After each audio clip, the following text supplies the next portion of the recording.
नमस्कार मित्रांनो, अभ्यासवाणी या चॅनलवर तुमचं स्वागत आहे. अभ्यासवाणी रोज अभ्यास रोज प्रगती. तर बघा मित्रांनो, आताची सर्वात मोठी बातमी तुमच्यासाठी आलेली आहे.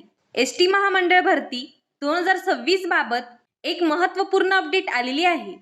हे अपडेट काय आहे हे जाणून घेण्यासाठी हा व्हिडिओ शेवटपर्यंत पहा. तर बघा मित्रांनो, एस टी महामंडळ मार्फत 70,000 प्लस जागा या अगोदर जाहीर केलेल्या होत्या आणि याला मान्यता पण मिळालेली होती.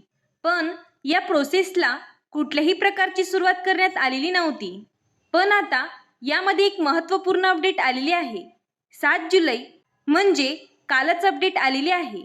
राप, नाशिक, जळगाव, धुळे, अहिल्यानगर, पुणे, कोल्हापूर, सांगली, सातारा, सोलापूर, छत्रपती संभाजीनगर, बीड, जालना, लातूर, नांदेड, धाराशिव, परभणी, नागपूर, भंडारा, चंद्रपूर, गडचिरोली, वर्धा, अमरावती, अकोला, बुलढाणा आणि यवतमाळ विभाग यांच्यासाठी परिपत्रक काढलेलं आहे.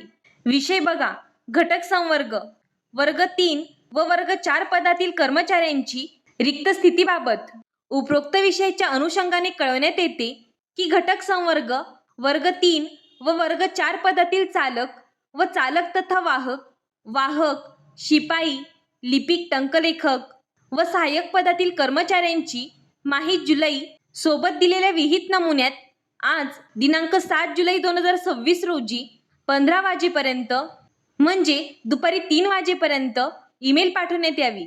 तर बघा मित्रांनो, या विभागाअंतर्गत जी रिक्त पदं आहेत तर यामध्ये गट क आणि गट ड पदे म्हणजे यामध्ये वाहन चालक, चालक तथा वाहक म्हणजे ड्रायव्हर प्लस कंडक्टर आणि फक्त वाहक म्हणजे कंडक्टर, शिपाई, लिपिक, टंकलेखक व सहाय्यक या पदांच्या रिक्त तपशील मागितल्या.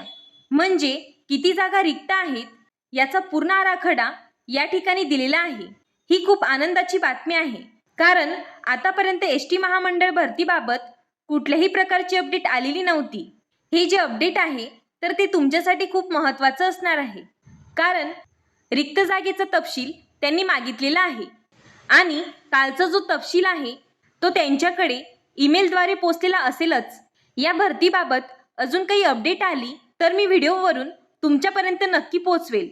हा व्हिडिओ उपयुक्त वाटला असेल तर चॅनलला लाईक, शेअर आणि सबस्क्राईब करायला विसरू नका. धन्यवाद. अभ्यासवाणी रोज अभ्यास रोज प्रगती.